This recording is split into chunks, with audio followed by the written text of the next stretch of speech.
Buenas tardes. En primer lugar, agradecer la presencia de todos los asistentes, resistentes ya, diría yo, a estas horas después de un día bastante intenso. Bien, yo les voy a hablar sobre deterioro cognitivo en TCA de larga evolución. Bueno, como ustedes saben, si hablamos de deterioro, si hablábamos hace unos años de deterioro, nos estábamos refiriendo siempre al campo de la neurología, sobre todo las demencias, patología vascular cerebral. Sí que en los últimos años ha sido un tema objeto de interés también por parte de la psiquiatría, sobre todo aplicado a determinadas patologías, la esquizofrenia, sobre todo, trastorno bipolar, intentando encontrar cómo influía este deterioro que se había evidenciado durante el curso evolutivo, cómo influía en la evolución, en el funcionamiento global, sobre todo de estos pacientes. En TCA este recorrido es mucho más corto, pero sí que es cierto que en los últimos años empiezan a proliferar trabajos que hablan, más que de deterioro, se empieza a hablar de alteraciones neuropsicológicas en los trastornos alimentarios.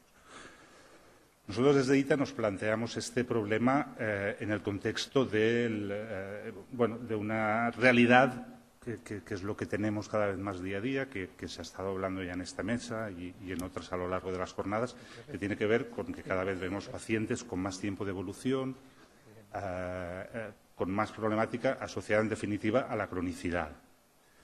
La cronicidad, como ha comentado muy bien el doctor Turón y de una forma extensa, va a producir un deterioro en todos estos niveles, a nivel físico, a nivel social, relacional, psicológico, evidentemente, familiar.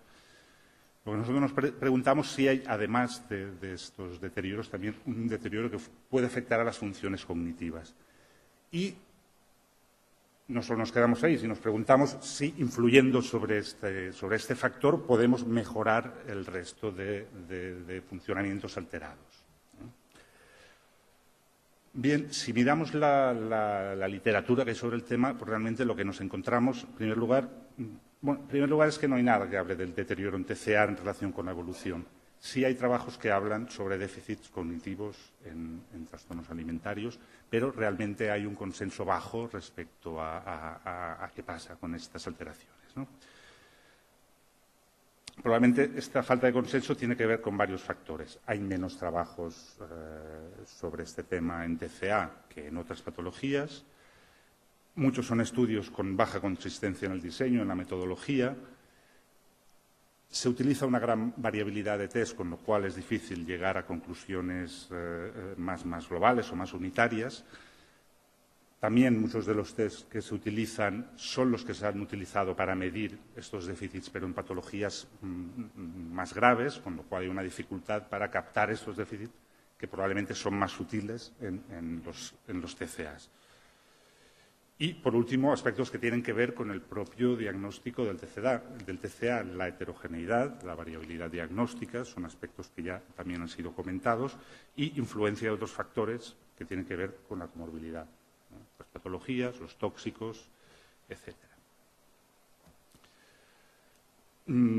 Otra cuestión es si nos planteamos, una vez establecido que hay estos déficits, ¿por qué se produce? ¿Cuáles son las causas, ¿no? Pueden ser variables también, pueden ser diferentes. Puede ser consecuencia del propio síntoma, la desnutrición, las conductas eméticas. Se está hablando mucho de que hay unas características intrínsecas del TCA, entre las cuales estarían algunos déficits cognitivos específicos, es decir, estamos hablando de un marcador, un endofenotipo de la enfermedad. Puede ser consecuencia de la propia cronicidad, al igual que sucede en otras patologías, el efecto del tiempo, el efecto de la evolución de la enfermedad, la persistencia de los síntomas durante el tiempo pueden dar lugar a este tipo de alteraciones. Y hay que tenerlos en cuenta también como un posible factor de vulnerabilidad. Es decir, si se detectan, si aparecen, podemos pensar que la persona que los sufre puede estar más predispuesta a padecer un trastorno alimentario. Bien, hemos hecho una revisión sobre lo que hay en la literatura, pero yo me voy a quedar con 4 cosas, que es lo que al final hemos encontrado que había un mayor acuerdo entre todos los autores que habían investigado en esto. Con respecto a la memoria, lo que sí parece haber un acuerdo bastante evidente es que hay un sesgo a nivel de memoria relacionado con todo lo que tienen que ver con contenidos alrededor del cuerpo, de la silueta, del peso. Hay una alteración de la memoria autobiográfica, la memoria estaría más afectada en la anorexia que en la bulimia y, al parecer, sería de las funciones estudiadas la que se vería más influida por los aspectos que tienen que ver con los propios síntomas de la enfermedad, es decir, por la desnutrición, por las conductas purgativas, en fin. Esto haría que mejorara los déficits una vez restablecidos estos parámetros. Algo diferente puede ocurrir con la atención, y sí que hay un acuerdo bastante generalizado, que hay un fenómeno, se ha hablado esta mañana, ha hablado la doctora Calvo también en relación a este aspecto, y que podemos llamar atención selectiva. Se refiere a una hipervigilancia, a una atención puesta en todos aquellos conceptos, contenidos que tienen que ver con alimentos calóricos, con estímulos relacionados con el cuerpo, con la silueta, y serían estímulos que generarían un tipo de respuestas más intensas y más rápidas para estos pacientes. Lo interesante de esto es que sería un parámetro que estaría alterado en todo el espectro de los TCA, independientemente del momento evolutivo, independientemente también de los síntomas que presente, lo cual estaría algo presente en el paciente, incluso después de la recuperación del mismo.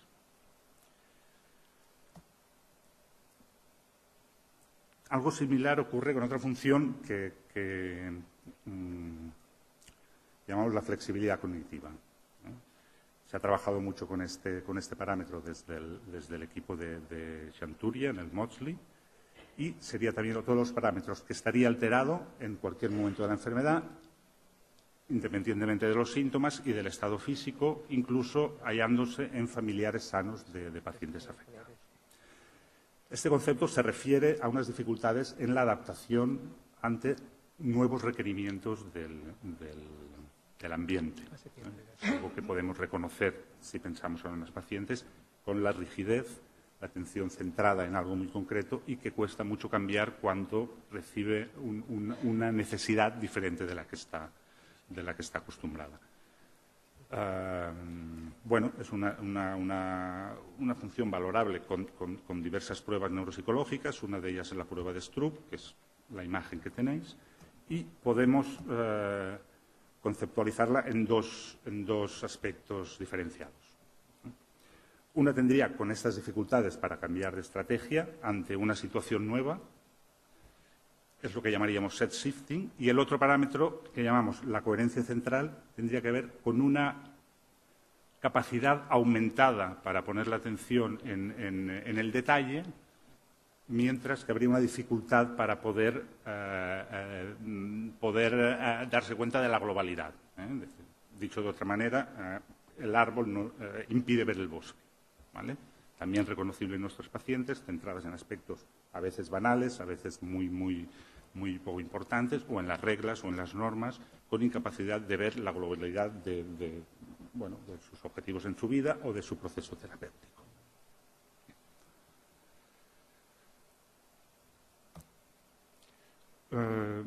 Otro aspecto más novedoso que quería hacer mención también es la función teoría de la mente. Sería una función que hace referencia a la capacidad de las personas para poder reconocer emociones, pensamientos, sentimientos en los otros. Está relacionado con otros conceptos como la mentalización, la cognición social. De alguna manera, viene a decir el poder colocarse en el lugar del otro. Es también una función medible por algunas pruebas, que sería, alguna de ellas es esta, es el test de los ojos, del reconocimiento de las expresiones de los ojos, y se ha estudiado mucho en lo que serían los trastornos del espectro autista. Aunque en trastorno alimentario se viene hablando de ella últimamente y hay estudios que hablan de dificultades, de problemas en el rendimiento en esta prueba para estos pacientes.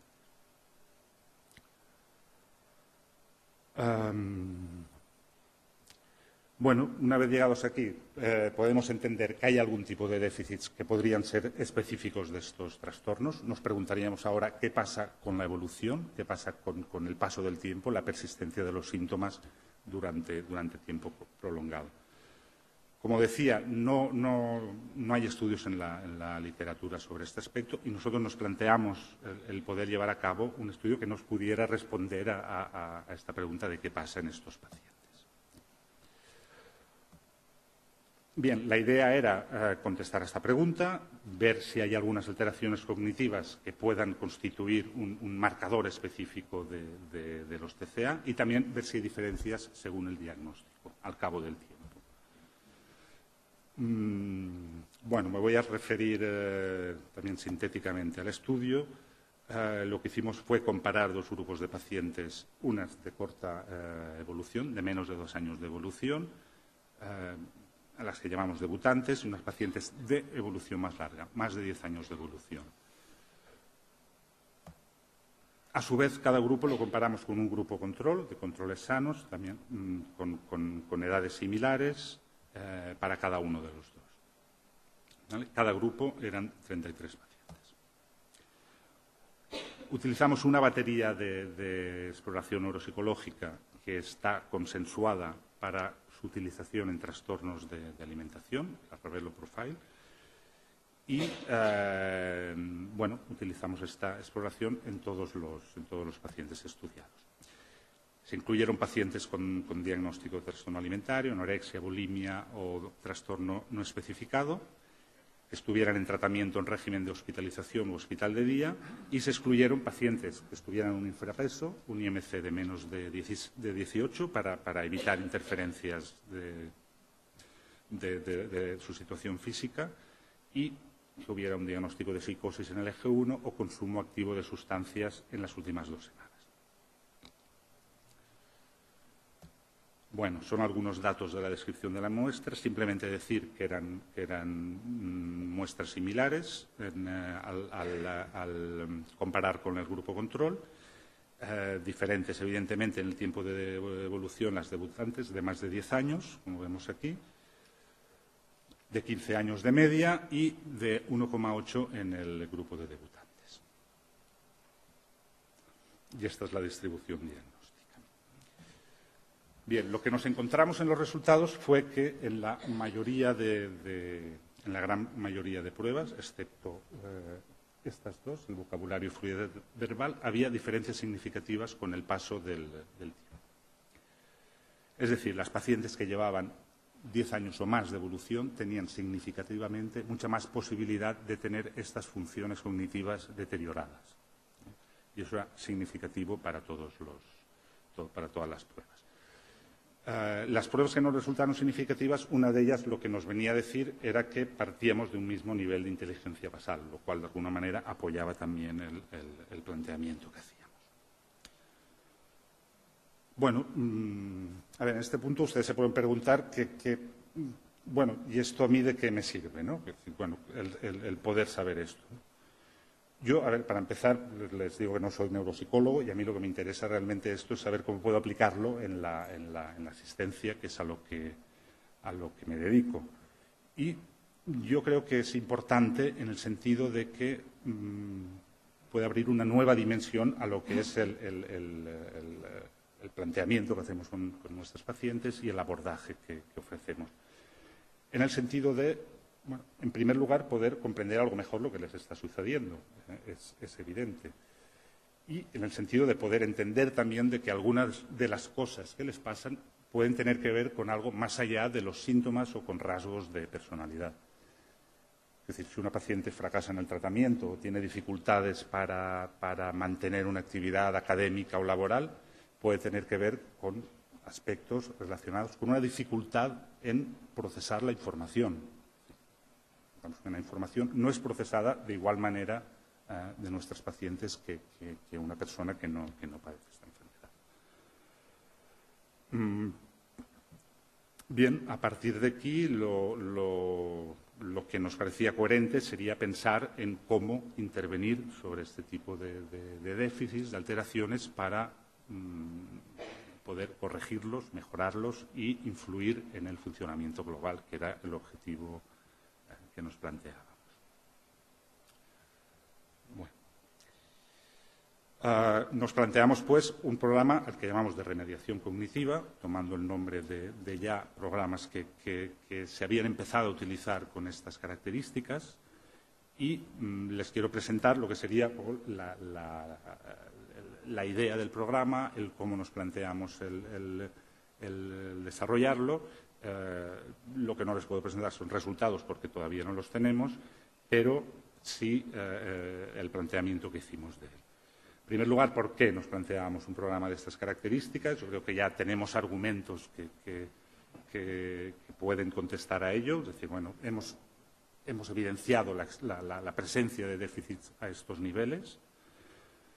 Pensamos que estos déficits son un obstáculo para lo que sería el tratamiento y, sobre todo, para el proceso de rehabilitación psicosocial, que es un reto en el que nos encontramos con estos pacientes que padecen los efectos de la cronicidad, y pensamos que alguna de las que hay muchas posibilidades de que a partir de la plasticidad neuronal poder recuperar algunos de estos déficits.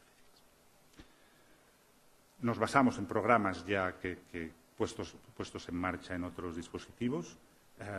Uno de ellos es el grupo de Chanturia, que ha trabajado con este tema y ha diseñado un programa de estas características, y intentamos aplicar estos paradigmas a nuestro modelo de tratamiento.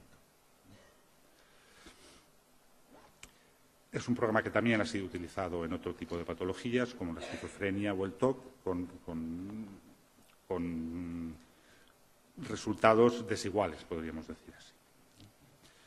Los objetivos serían poder influir en el proceso terapéutico, poder influir en el proceso de rehabilitación psicosocial y, evidentemente, actuar sobre la prevención de recaídas.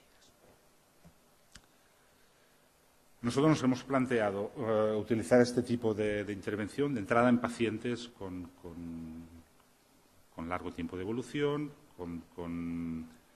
con resistencia a los tratamientos, con comorbilidades, es decir, pacientes con un nivel de gravedad elevado, aunque sería utilizable también para pacientes en todas las fases de la enfermedad.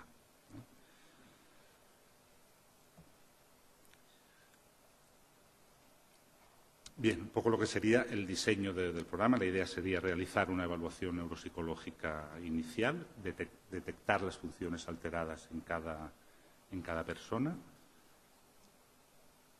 Para eso utilizamos una batería neuropsicológica ya diseñada para ello. Elaborar un plan específico, que sería individual, en función de estas alteraciones detectadas, y que sería un plan que se reelaboraría en función también de la evolución y de las necesidades que se vayan estableciendo en cada momento del proceso. La siguiente fase sería el entrenamiento. El entrenamiento lo planteamos como una forma hay un manejo individual de las técnicas, pero también con un componente grupal al que nosotros damos mucha importancia. Es decir, serían sesiones grupales de 10 a 15 sesiones aproximadamente, de una hora y media de duración, en las que se trabaja sobre los déficits que se han detectado. Y, finalmente, el reevaluar los avances conseguidos, al que nosotros vamos a dar también mucha importancia por el feedback que se recibe del avance conseguido durante todo el proceso.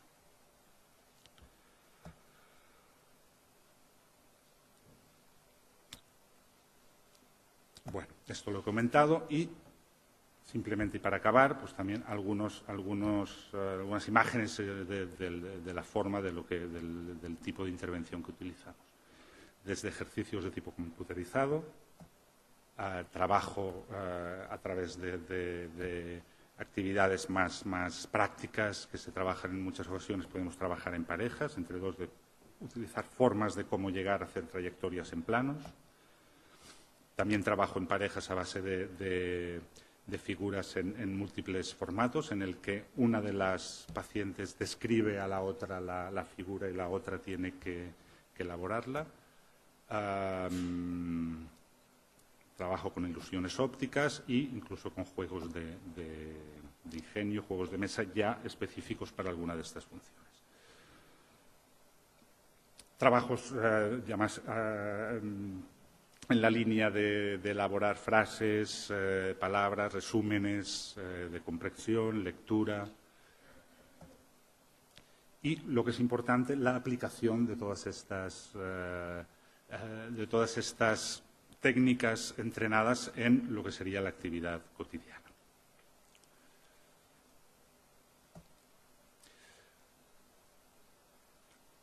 Destacamos la importancia de trabajar todo el proceso en grupo. Lo importante es que la retroalimentación no provenga solo del profesional, sino que sea compartida por otras personas en el grupo, y también la importancia de que puedan coexistir personas en diferentes momentos del proceso de rehabilitación. Evidentemente, eso hace que tengamos que trabajar en grupos pequeños, 5, máximo 8 personas por grupo. Y la importancia también del feedback, de la retroalimentación en todo el proceso. Esto sería un ejemplo de cómo se le da al paciente los avances que va consiguiendo hasta una meta determinada que se ha establecido previamente y que se puede volver a revalorar en otro momento de la evolución. Bien, y para finalizar, algunas conclusiones. Es decir, bueno, con lo que hemos visto que hay evidencias para pensar que hay déficits cognitivos en los trastornos de la conducta alimentaria. Algunos de ellos pueden ser previos incluso a la aparición del trastorno. Otros aparecen con la evolución o, en todo caso, se agravan si ya existían previamente. En nuestro estudio, el grupo de pacientes de más larga evolución empeoró de forma significativa con el paso del tiempo en comparación con el grupo de pacientes de menos evolución y con los pacientes controles. Las principales áreas afectadas fueron la atención, la capacidad visoconstructiva y las funciones ejecutivas. Había afectación de la flexibilidad cognitiva y lo que no he comentado, pero que es importante, es que no encontramos diferencias significativas entre un diagnóstico de anorexia y de bulimia, pero sí que hubieron diferencias en muchas de las pruebas cuando diferenciábamos los pacientes entre purgativos y no purgativos, con lo cual nos hace pensar que quizás a la hora de diferenciar, de establecer criterios diagnósticos, el criterio de purga debía ser determinante en el momento de crear grupos diagnósticos. Estos datos abren puertas a la posibilidad de intervenir y pensamos que si intervenimos sobre estos déficits podemos mejorar el funcionamiento global de las pacientes. Y, por último, y algo que tampoco he comentado pero que sería importante, la necesidad de complementar este estudio para que fuera algo ya, para poder cerrar el círculo con pruebas de neuroimagen. Esto quedaría pendiente.